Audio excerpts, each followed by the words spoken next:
hablar de Harald Helfgott, ¿no? Que es un matemático peruano, que resolvió la versión débil, ¿no?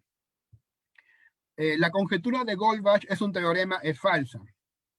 Pero la conjetura de Goldbach no es un teorema, también es falsa.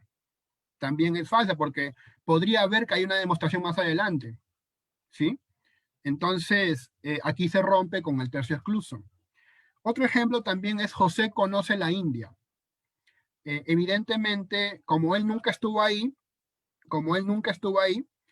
podemos decir pues que esa frase es falsa, porque él no estuvo ahí. Pero si José ha leído libros sobre la India, habla con gente de la India, incluso hasta habla el hindi, también podemos decir que conoce la India, ¿sí? Entonces, la frase José conoce la India es falsa, pero también José no conoce la India también es falsa, porque la ha visto por libros, por ejemplo, ¿sí? En este tipo de casos que he puesto acá, se vislumbra lo que significa rechazar el tercio excluso. El lógico actual que propuso la solución para completa es el que ven en pantalla, Hartree-Field, a menos que me haya equivocado, pero bueno, encontré su imagen. Hartree-Field arma una solución muy interesante, ¿sí? Él usa la lógica para completa, él junta la lógica trivaluada de Klein junto al análisis kripkeano de los puntos fijos y la teoría revisionista de la verdad. Y llega a la conclusión de que la expresión de Curry no genera problemas de trivialidad deductiva porque su valor de verdad no es ordinario. Es decir, no es verdadera ni falsa, sino que más bien al romper el principio del tercio excluso, evita que uno pueda razonar sobre ella, suponiendo que su valor veritativo debe ser de uno u otro tipo. Este tercer valor de verdad abre la posibilidad que no se genere trivialidad deductiva, puesto que ante el vacío de verdad, la idea de la lógica, como de aquello que sirve para transmitir el valor veritativo de las premisas a la conclusión, podría explicar el hecho de obtener una conclusión cualquiera si partimos de una premisa cuyo valor de verdad sería indecidible. Esto significa que no necesariamente se implicaría la posibilidad de probar cualquier cosa que se nos ocurra con un carácter de verdadero, puesto que nuestro punto de partida no tiene un valor de verdad determinado. En todo caso, lo probado podría ser calificado de indecidible o alguna otra etiqueta acorde con una lógica trivaluada. Tenemos otro enfoque interesante, que es la lógica paraconsistente. Paraconsistente. Sí, hay un libro muy bonito, ¿no? Que se llama Inconsistencias, ¿por qué no? Siempre acá haciendo el cherry a los lógicos sudamericanos. Bueno, efectivamente, la lógica paraconsistente es una lógica que acepta la contradicción y rompe con el principio de no contradicción. La lógica paraconsistente y esta ruptura de la contradicción se notan en muchos ejemplos de la vida cotidiana, o sea, no hay que esforzarse mucho, ¿no? Por ejemplo, en la mecánica cuántica, ahí ven la imagen de Niels Bohr, su descripción del átomo es contradictorio. El átomo es onda y a la vez partícula y explica por qué. La paradoja de Russell y la de mentiroso son pruebas de que hay contradicciones por ahí. El fenómeno de la vaguedad, lo que dijo Cifuentes, no, buenos ejemplos ha dado, no es un buen profesor, la palabra grande, un número grande. No se me ocurrió pensar que los ejemplos sean tan fáciles, realmente agradezco mucho, ¿no? Un número grande, pues es una cosa bastante vaga, ¿no? No se aclara bien, ¿no? Bueno, 1.300.000 millones de, no sé, de seguidos de 20 ceros, ¿no? ¿Eso es grande o no, no? Pero más uno es más grande todavía, ¿o no? Entonces, la vaguedad, los predicados vagos, por supuesto, que demuestran la contradicción. En el caso de la paradoja del montón, ¿no? Se ve ese tipo de asuntos. ¿Cuándo alguien empieza a ser niño y cuándo deja de serlo? Si pasa un segundo, el niño sigue siéndolo. Si pasan 2 segundos, sigue siendo niño. Si pasan 3 segundos, sigue siendo niño. Por lo tanto, cualquier cantidad de segundos que pase, seguirá siendo niño. Pero sabemos que esto no es cierto, porque algún día dejará de serlo. Entonces, es niño y no es niño. La solución para consistente la dio ahí el lógico Graham Priest, ahí, ¿no? Empoderado, como sabiendo bien que este mundo es un mundo no normal. Tal vez. ¿A qué nos referimos con mundo no normal? Esa fue la estrategia que utilizó Graham Priest, ¿no? ¿De qué trataba la idea de los mundos no normales? Él, pues, dio una fórmula, un estudio muy técnico de cómo evitar la paradoja de Curry, realmente poderoso, realmente profundo, pero el concepto que más, digamos, representó problemas es el de mundo no normal. ¿Qué es eso? Un mundo no normal es aquel donde las reglas lógicas no son necesariamente verdaderas. Él, por ejemplo, una de las cosas que propone es rechazar el modus ponens, lo cual es bastante drástico, ¿no? Eso ya vendría a ser motivo para entender, ¿no? En este mundo se cumple el modus ponens, pero hay mundos no normales donde no se cumple. O, por ejemplo, todo es rojo o no es rojo, no es verdadero de forma necesaria, en un mundo no normal. Entonces, ¿qué cosa es, no? Todo es rojo o no es rojo. Eso involucra de tu parte un diseño, una relación de mundos que Graham Priest lo hace muy bien, utiliza una maquinaria lógica potente, compleja, y bueno, me pareció interesante verla, de hecho la vi, la estuve leyendo, profundizando, me agradó bastante. Eh, ahora, lo cual nos deja pensando un poco, pero ¿qué es un mundo normal, no? ¿Y qué significa esto? Lo que absorbí de él es que su idea es que lo lógico es relativo. Eso me llamó mucho la atención, al menos lo que yo entendí. Lo lógico es relativo. ¿A qué?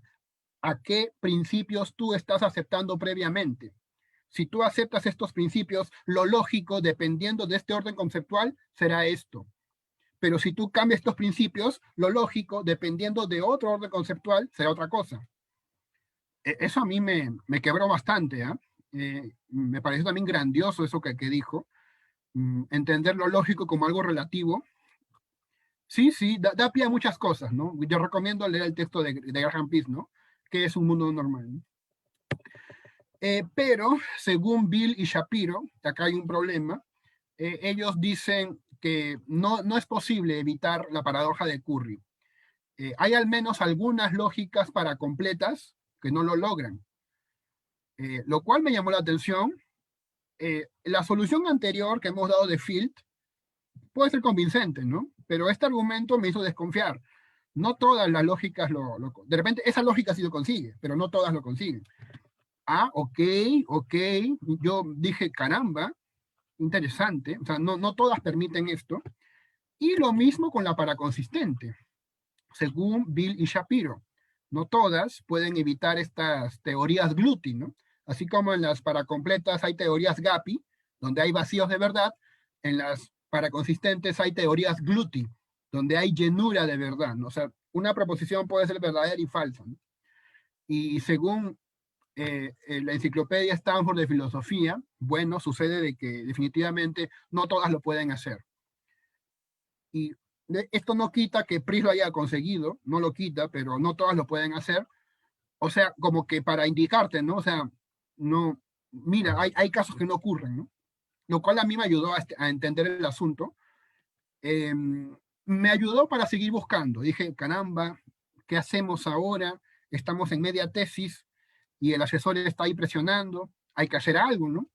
Y vino a nuestra ayuda la lógica de la relevancia, la lógica de la relevancia. Ahí tienen a dos lógicos, tenemos a Noel Belknap y Alan Ross Anderson, a quien ven ahí. Estos lógicos de la relevancia, me dieron algunas herramientas, ¿sí? La lógica de la relevancia te puede ayudar para entender tus enunciados, ¿no? Si 2 es diferente de 2, entonces Russell es Dios. ¿Cómo entendemos eso? ¿Cómo entendemos que Russell es Dios? ¿Cómo es eso? ¿Qué significa, no?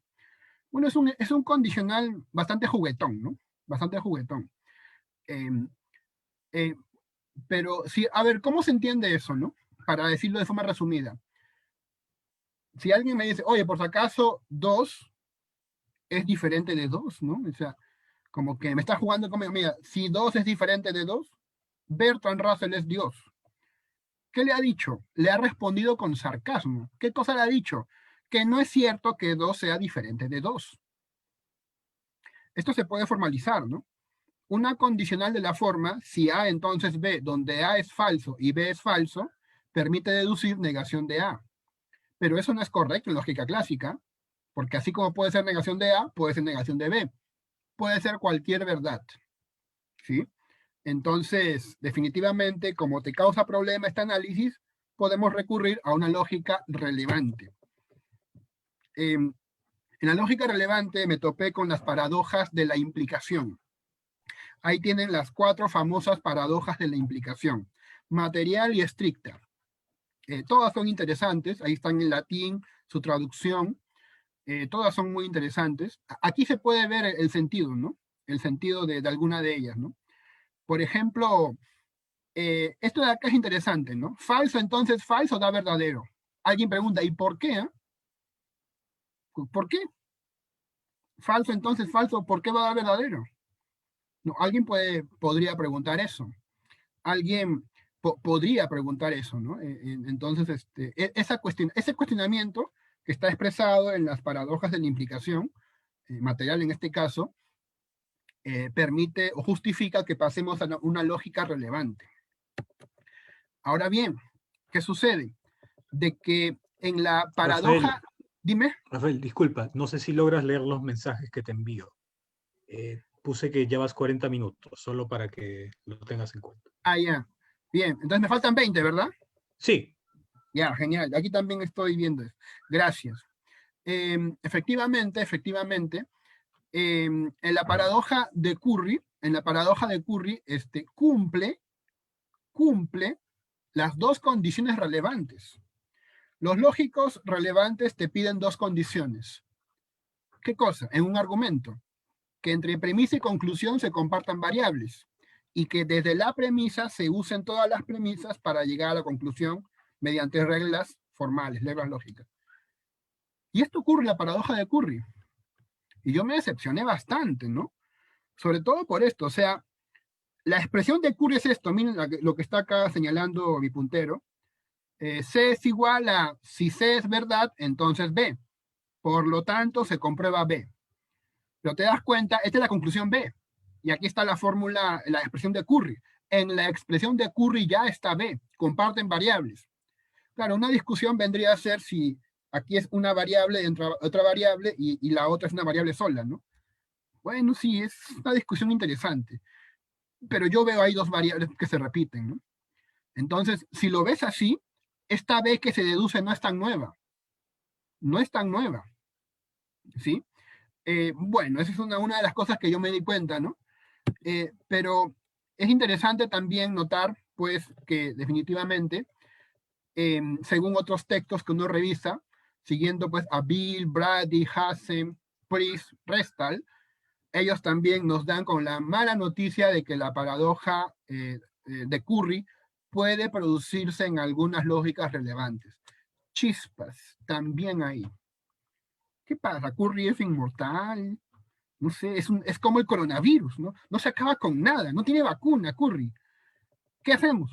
Bueno, eh, será motivo para pasar a la siguiente y última diapositiva, que yo pienso que es la más profunda, por eso un poco larga, ¿no? Pero con que exponga lo principal, creo que con eso me contento.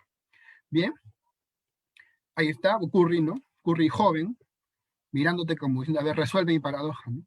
Bueno, bien. Yo quiero decir algo acá, ¿no? Podríamos seguir viendo lógicas no clásicas para poder saber cómo es que éstas han logrado detener o destruir a la paradoja de Curry. Sin embargo, las lógicas no clásicas conforman una línea de investigación en progreso y su número ha aumentado considerablemente. Posiblemente las investigaciones en ese campo han dado resultados más que reconfortantes. Nosotros hemos paseado un buen rato por el jardín formal de las lógicas no clásicas y no hemos encontrado aquella flor que satisfaga nuestras exigencias. La insatisfacción crece y ya se hace tarde. Y justo al frente tenemos otro jardín, no formal, que también ofrece una cierta variedad, al parecer, no tan popular entre los cultivadores típicos. Vamos a explorarla, aunque eso implique que se nos cuestione por ser tan inquietos, tan poco especializados y tan poco persistentes.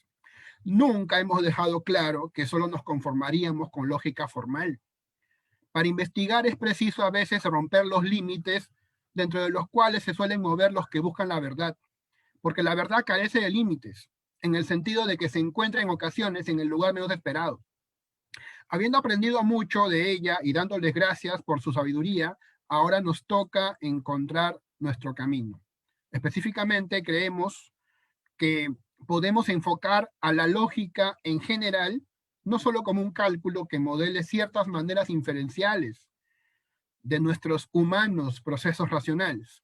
Creemos que la lógica puede asentarse en nuestro trato cotidiano. Volviendo al fregue que comentamos.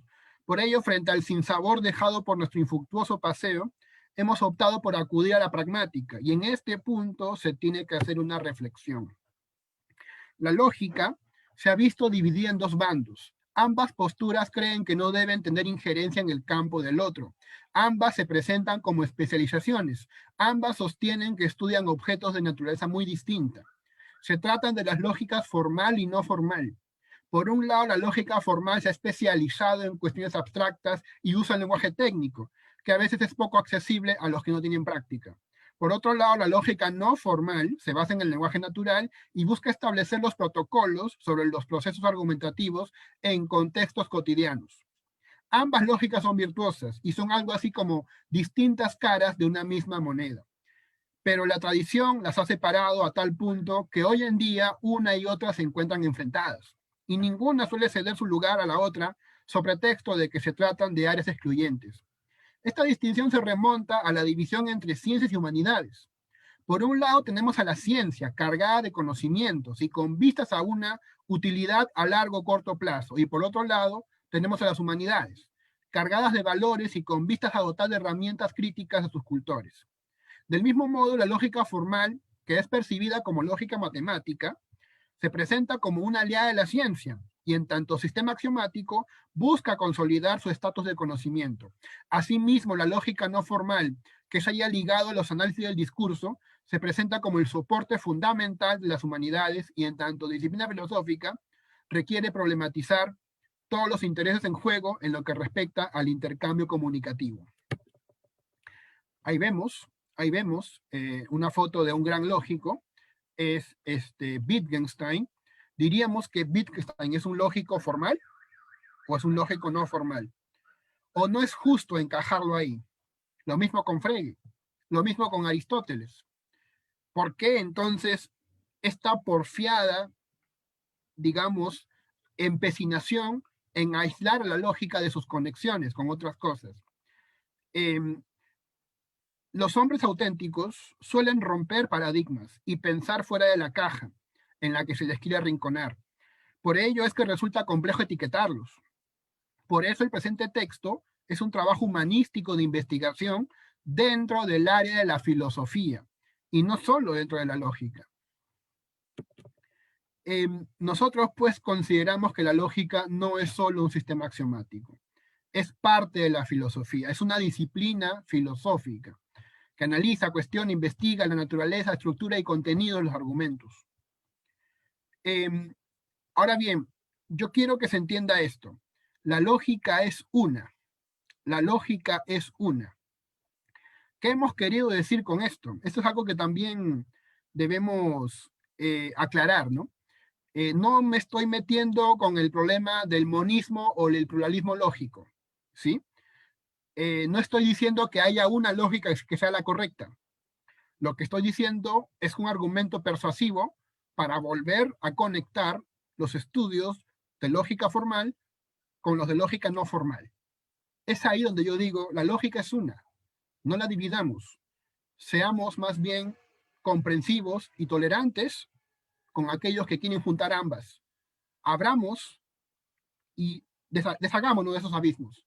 Deshagámonos de esos abismos, ¿sí? Que muchas veces impide a un filósofo hacer lógica o a un lógico hacer filosofía. Bien, entonces, la paradoja de Curry, esto somos conscientes, ¿eh? Tiene como objetivo teorías puramente formales y los problemas que ocurren en la paradoja de Curry son problemas en el dicho contexto.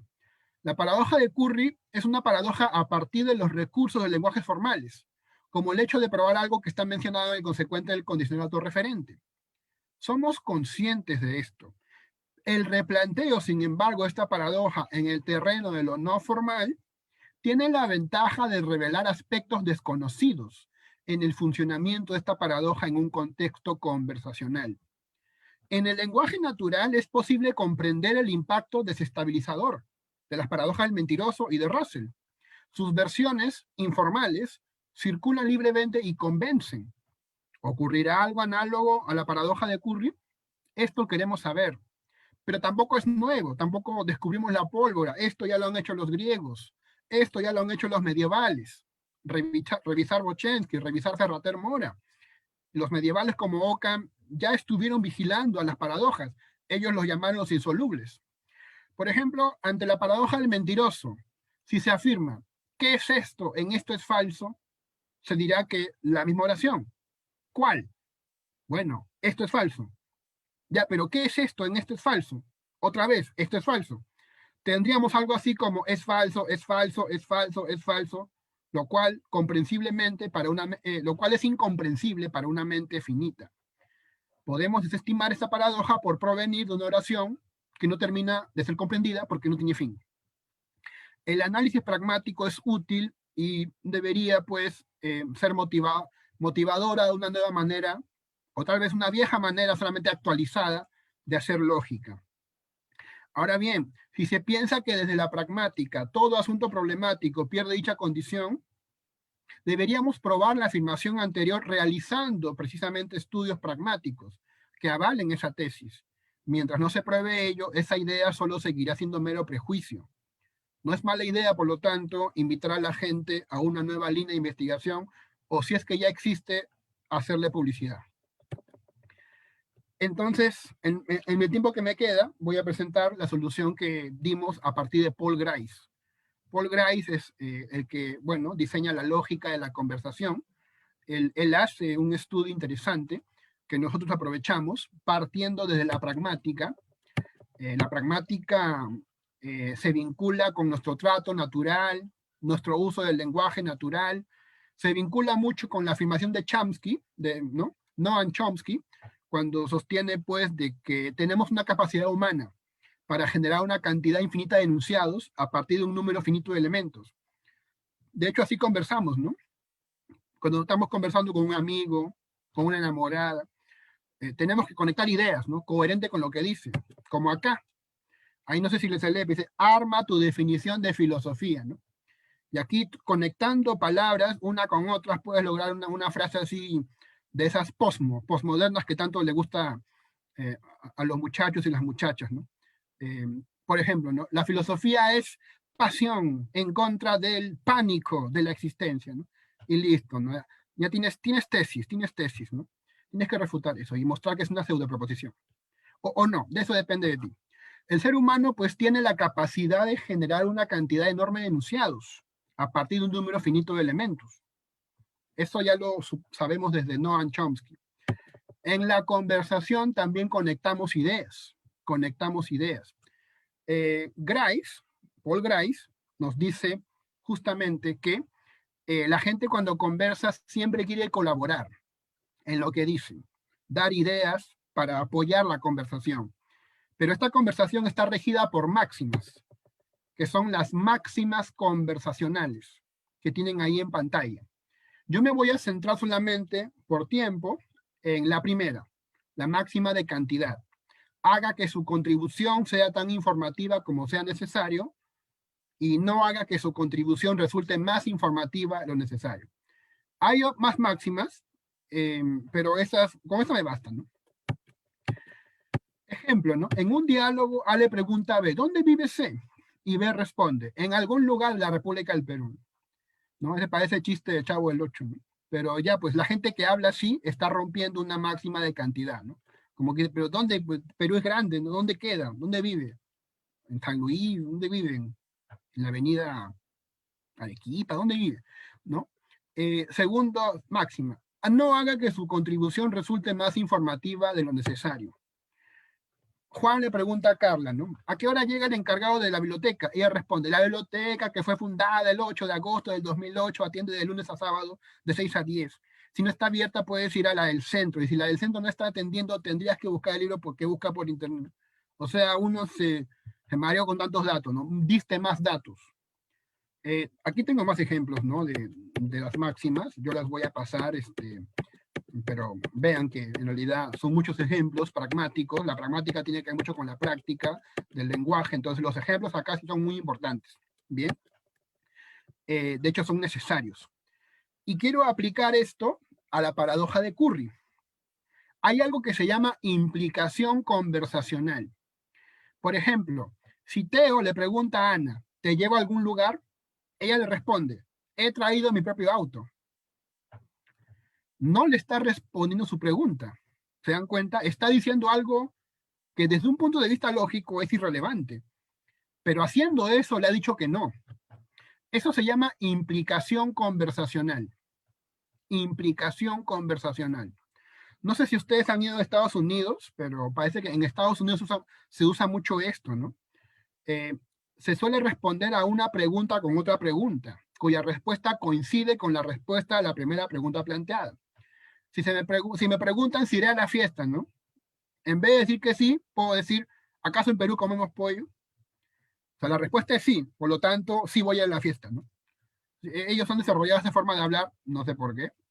Creo que es una forma deliciosa de ser irónico para ellos, ¿no? En fin, ¿no? Esto pues es lo que les puedo comunicar. Ahora bien, ¿qué significa que alguien me diga que si lo que él dice es cierto, entonces ve? ¿Qué significa?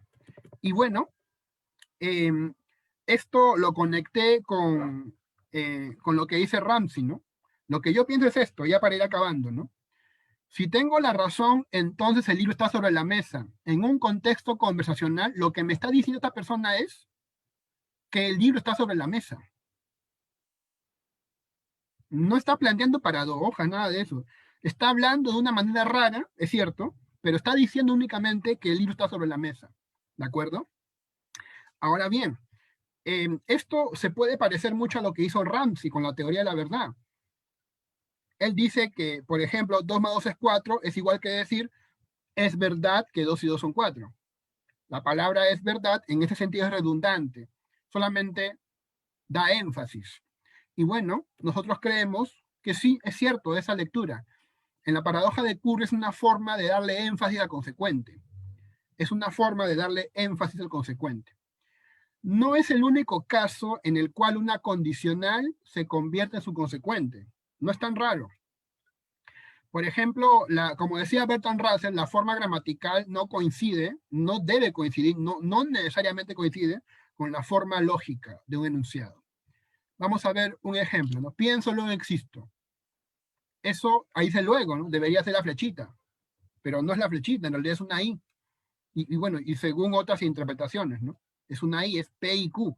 Pensando existo, pienso y existo. No es que luego exista, como que si pienso voy a existir, ¿no? No va por ahí Descartes. Bien. Y justamente en el caso de la paradoja de Curry, ocurre ese fenómeno. Su forma lógica no se condice con su significado. Su forma gramatical, mejor dicho. Su forma gramatical no se condice con su significado. No es el único caso, hay muchos casos así. Esto lo volvemos a ver con lógica clásica, porque esta frase que vimos acá, A si solo si A, entonces B, la estudiamos con lógica clásica y quedó reducida a A y B. O sea, todo esto se reduce a A y B. Y aplicas una simplificación y deduces B. Entonces nos pareció fabuloso. Caramba, encajó. Tiene una forma de entenderse esto entonces, ¿no? No fue tan infructuoso el viaje. Llegamos a algo. Tal vez es poco, pero algo. La paradoja de Curry vista sí tiene el privilegio de ser vista como la paradoja de Banach-Tarski. Se llama paradoja, pero no es paradójica la de Banach-Tarski. Es un resultado contraintuitivo, pero fundamentado. Interpretarla con la pragmática a la paradoja de Curry nos da el beneficio de entenderla como lo que es, como un resultado contraintuitivo, pero aceptable. ¿Sí? Entonces, la paradoja se disuelve. cuando le interpretamos como diciendo que si yo afirmo cosas verdaderas, entonces tal y cual cosa. No se hace enunciado sin sentido. Parece que se afirmara que estoy seguro con énfasis sobre la ocurrencia del hecho mencionado en el consecuente. Y así le decimos adiós paradoja. Lo demás que viene son conclusiones, pero por tema de tiempo lo dejo ahí, más bien estoy atento a lo que me digan. Voy a dejar de compartir.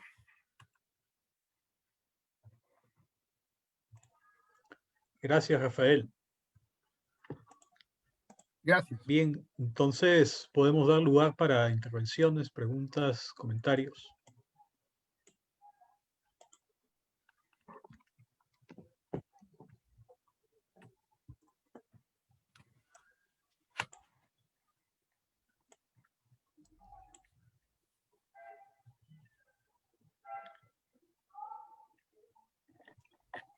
Yo.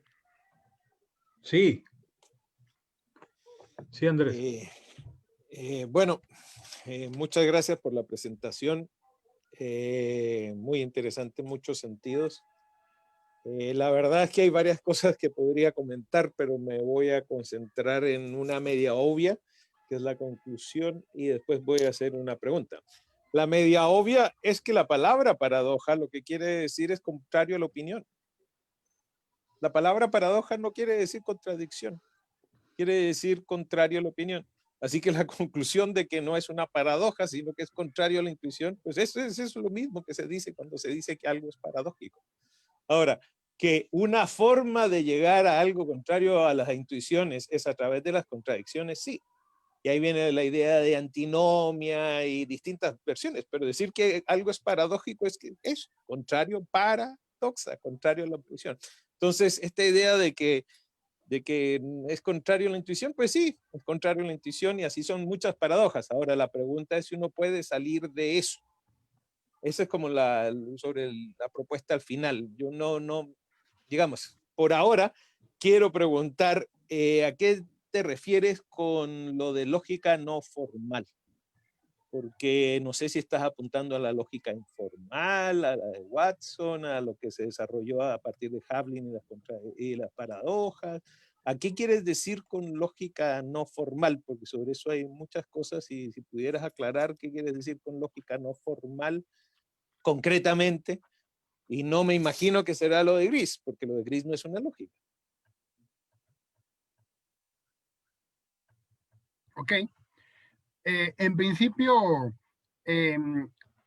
yo busco una lógica que esté vinculada al análisis filosófico. Una lógica que tenga que ver con la reflexión filosófica, que sea una disciplina filosófica. La lógica formal puede funcionar, claro, sobre todo si hablamos de lógicas no clásicas, muy bien, pero esto es motivado por discusiones, esto es motivado por debates acerca de lo que es lógico, de lo que es razonable, de lo que es esperable, y así surgen las famosas lógicas no clásicas, todas ellas encajan desde el ámbito de lo formal. ¿A qué denominamos lógica no formal?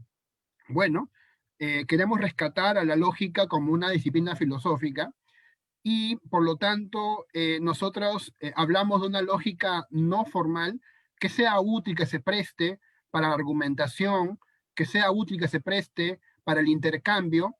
Eh, Ahora bien, también la cuestión puede ser una cuestión de debate de términos. Si nos vamos a un debate de términos y para no caer en falacias de equívoco, bueno, yo digo, ¿no? Contrapongo a la lógica formal a la lógica no formal. Y yo considero que esta lógica está más cercana a los intereses del filósofo y por lo tanto me parece útil en un trabajo exponerlo y ver que este análisis vinculado con la pragmática, vinculado con ese universo conceptual, que también nos presta Paul Grice, ¿sí? Bueno, llamarlo o no lógica a lo que hace Paul Grice, por supuesto, de nuevo exijo, digo, sostengo, que para no caer en un debate de términos, yo pienso que lo que él hace, en tanto y en cuanto nos da reglas acerca de algo, por ejemplo, la conversación, cómo se debe llevar a cabo con estas máximas. No cumples las máximas, puedes hacer una implicatura conversacional. En ese sentido, me parece útil. Y por eso yo la recojo. Por eso digo, para no caer en un debate terminológico, a mí me parece que fácilmente puede ser visto como una lógica no formal, aunque Paul Grice no lo haya pensado así. ¿Puedo decir algo? Sí, sí. ¿Qué lo hace ser una lógica? ¿El simple hecho de tener reglas? Bueno, a ver, en principio, vayamos a la idea de herramienta. Aristóteles nos habló de un organón, aunque la lectura que hacen de Aristóteles también es un poco polémica, ¿no? De hecho, Aristóteles, más que logos, hablaba de analítica, ¿sí? Ya la gente ha perdido ese uso de la palabra analítica, ¿sí? Pero bueno, volvamos a eso. Entonces, específicamente, ¿a qué me refiero yo con lógica cuando hablo de lógica no formal?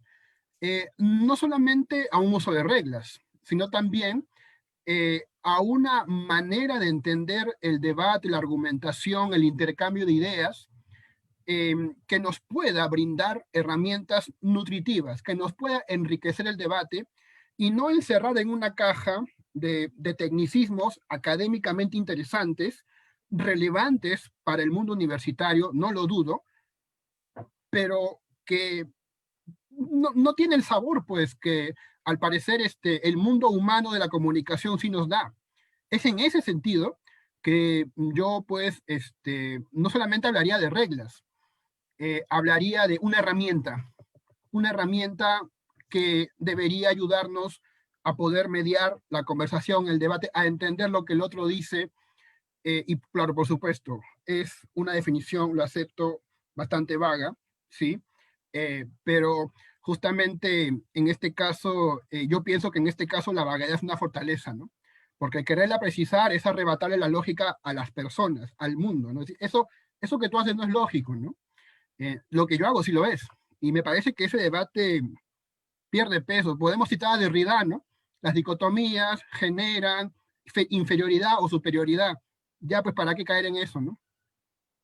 Perdón, te pregunté por la lógica informal, porque la lógica informal es un desarrollo de los años 80 en adelante, 90, y parte de sus propósitos es eso. Entonces, no la incluye, sí la incluye, ¿en qué sentido? O sea, la lógica informal, que su nombre lo dice bien, informal, no es lo mismo que no formal, digamos. Y por otro lado, habría que ver que lo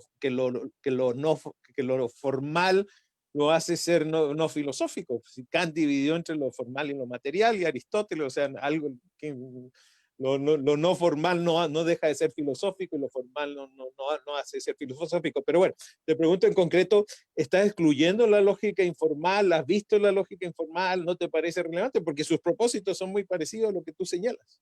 Sí, Son sí, 30 acepto, años de desarrollo en ese sentido. acepto.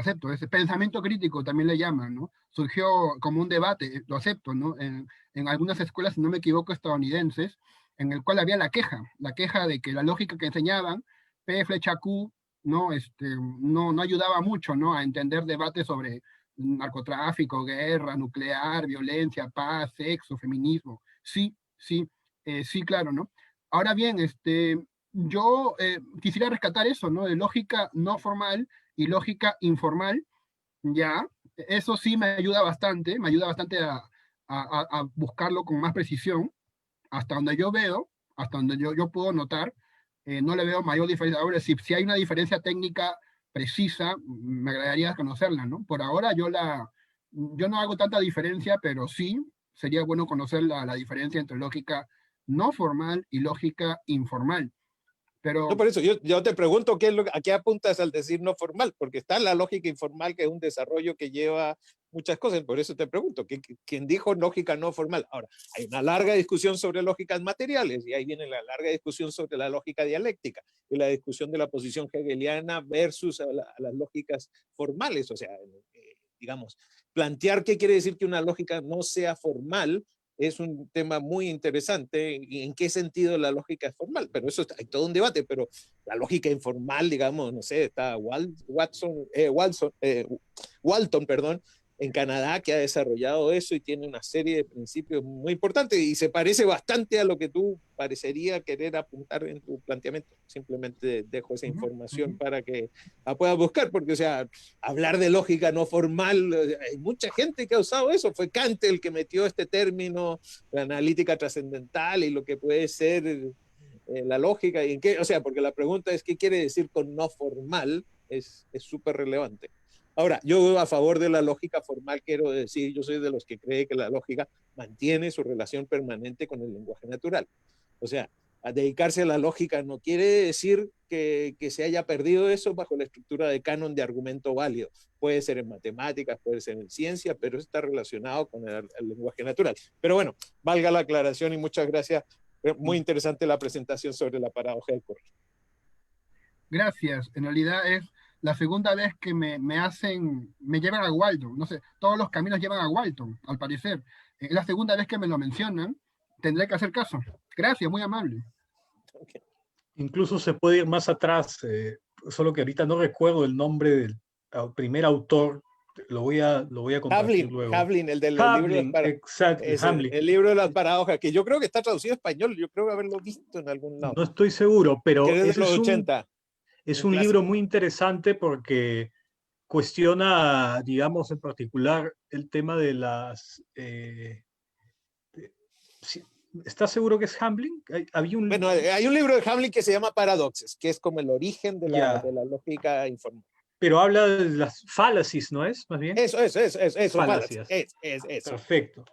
Hace un cuestionamiento de todo el tratamiento aristotélico de las falacias y, digamos, pero hace un tratamiento muy formal, además de las falacias, ¿no? Todo lo lleva a los formalismos, en realidad. Trata de ver cómo, digamos, haciendo un tratamiento del formal de las falacias, puede llegar a ver, digamos, incluso un cuestionamiento de la teoría aristotélica de las mismas. Pero bueno, no me quiero exceder participando yo. Cifuentes también pidió la palabra. Sí, gracias. Solo complementando algo que Andrés dijo al final mismo. Hay una contraposición que ya Kant hace entre lógica formal y lógica trascendental. Tal vez no estoy haciendo la pregunta, sino sugiriendo una discusión sobre esa. ¿Qué relación habría entre la lógica no formal, la lógica informal, la lógica trascendental en un sentido kantiano? Eso. Bueno, aquí sí, claro, la lógica trascendental. Yo me parece que la entiendo, al menos, según lo que he podido constatar. A ver, yo recuerdo, bueno, en realidad de Kant no conozco mucho, pero a lo que podemos apuntar, si es que lo entiendo bien, es que la lógica trascendental es algo así como la lógica de las condiciones previas, de lo que permite moldear aquello que es aceptable como concepto o no. Mientras que la lógica formal vendría a ser ya, por así decirlo, la lógica vinculada a los juicios, a los razonamientos que hablamos los seres humanos, que es muy distinta a esa lógica trascendental. Ahora bien, yo no sé hasta qué punto esta lógica trascendental también está vinculada pues, a la nociología, a la teoría del conocimiento, en tanto y en cuanto permite entender, como repito, esas condiciones previas que dan cuenta de aquello que es cognoscible para el ser humano. Bien, esto nos lleva de hecho a una discusión, me parece tantas veces realizada en aulas universitarias, en textos, sobre lo que es la lógica sin más, lo que es la lógica simplemente, ¿no? Yo recuerdo que en el texto de un lógico o de un profesor de lógica peruano, tal vez muy conocido, ¿no? Que es García Zárate, trataba eso. Él definía la lógica, digamos, desde el lenguaje natural, justamente con el mismo ánimo con el que escuché ahorita hablar a estimado Bovenriet, claro, ¿no? ¿qué es lógica? ¿Qué? Proceso, funcionamiento, mecanismo, raciocinio, orden. Ahora bien, esto, en realidad, el lenguaje que tenemos lo tomamos del latín, y el latín viene del griego, y en el griego la palabra logos es bien amplia, es una palabra totalmente ambigua, ¿no? Palabra, pensamiento, idea, razón, ¿sí? Entonces, gracias a los filósofos, gracias a algunos filósofos, que hacen estas diferencias y nos permiten entendernos mejor. Definitivamente yo no voy por una lógica trascendental, no me refiero a tanto eso, al menos si lo estoy entendiendo bien. Yo me refiero a una lógica en la cual tú no puedas, por ejemplo, decir que Wittgenstein solo es un lógico formal, solo es un lógico no formal. Es un lógico y tiene contribuciones en ambos campos. Igualmente, ¿no? Frege, igualmente Aristóteles. Yo tendría que extraer una definición a partir de ese tipo de ejemplares, ¿sí? En el cual ocurren que hay lógicos que hacen trabajos que no son fácilmente encasillables o etiquetables. No sé, en algún momento pensé en una palabra un poco rara, translógica, pero me suena hasta a mí, claro, repito, no quiero caer en discusión de palabras, ¿no? Pero si habría que diferenciarla de las cosas que ustedes ya conocen como lógica formal o como lógica no formal, para mí lo más cercano ha sido verlo como lógica no formal, ¿no? Ahora bien, si hablamos de una translógica, si esa cosa tiene sentido, lo que yo digo es una lógica que motive, una lógica que permita el análisis de los problemas filosóficos, ¿sí? Pero que no lleve únicamente a construir sistemas axiomáticos. Los puede hacer, ¿no? Pero no, que no lleve a eso, ¿no? Es la misma lógica que se motiva cuando escuchas una paradoja. Cuando escuchas una paradoja como la paradoja de los abogados, tu sentido racional se conmueve. La paradoja de Protágoras te permite cuestionar, ¿no? ¿Quién tiene la razón? Y es ahí donde tú comienzas a pensar, a razonar, a dar cuenta de todos los conceptos involucrados y te permite rearmarlos, ¿no? Por eso decía al comienzo, ¿no?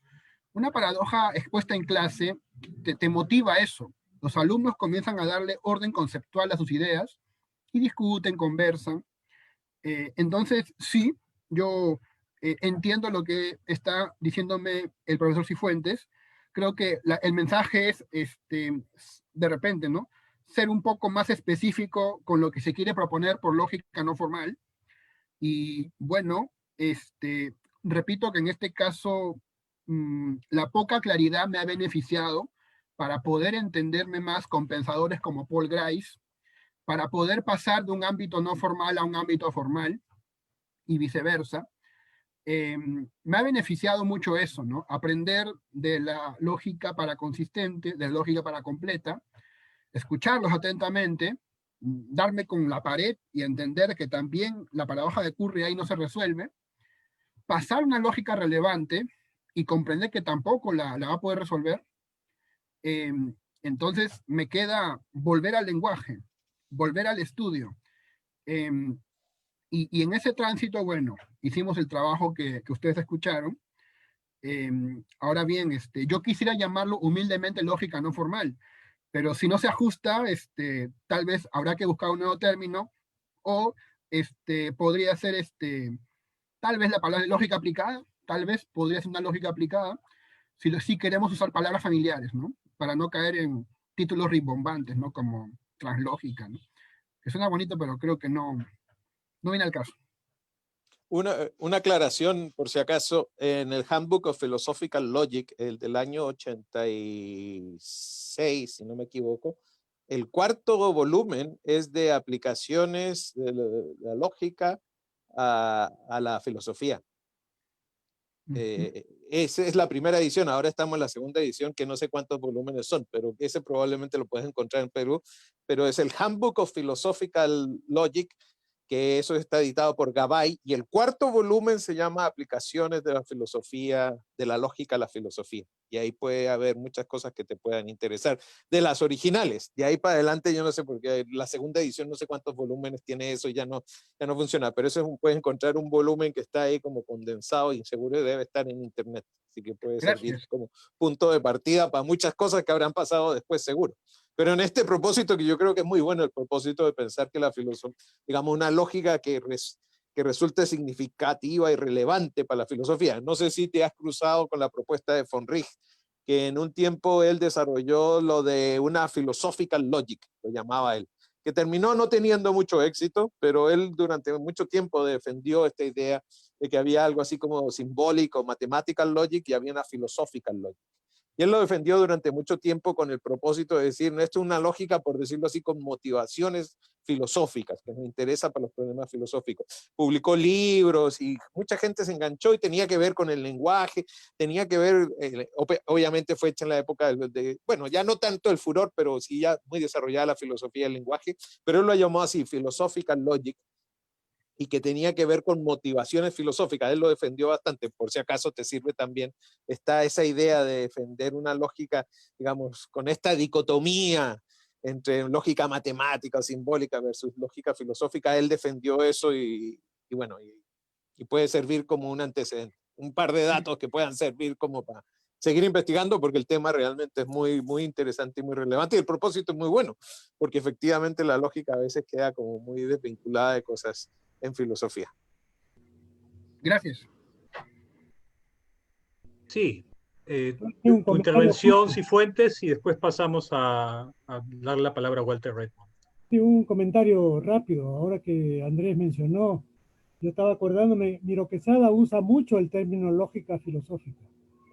Inclusive, el artículo de él, que lo tengo aquí en este librito, ¿no?, de aspectos formales y filosóficos de la lógica, donde Miro Quesada publica su artículo Las lógicas heterodoxas y el problema de la unidad de la lógica, que es central en su pensamiento sobre lógicas paraconsistentes. Por ejemplo, él comienza así: este ensayo pertenece al campo del conocimiento que empieza a llamarse lógica filosófica. Sí. Sí, eso es como de los 70. En esa época, von Wrigh Sí. estaba defendiendo esa idea y hizo muchas cosas, digamos, como defender en Oxford, como de que hay unos que se dedican a la cosa más formal y otros que se dedican a la cosa más filosófica. Así que sí, yo creo que es lo mismo. Esto no es como lo de colonia, ¿cómo es? No me acordé, ¿cómo es? No es colonialismo. Colónida. Colónida. Eso, es muy bueno buscarle el contexto a las palabras. Bueno, muchas gracias, y como la presentación de Walter Redmond va a ser relativamente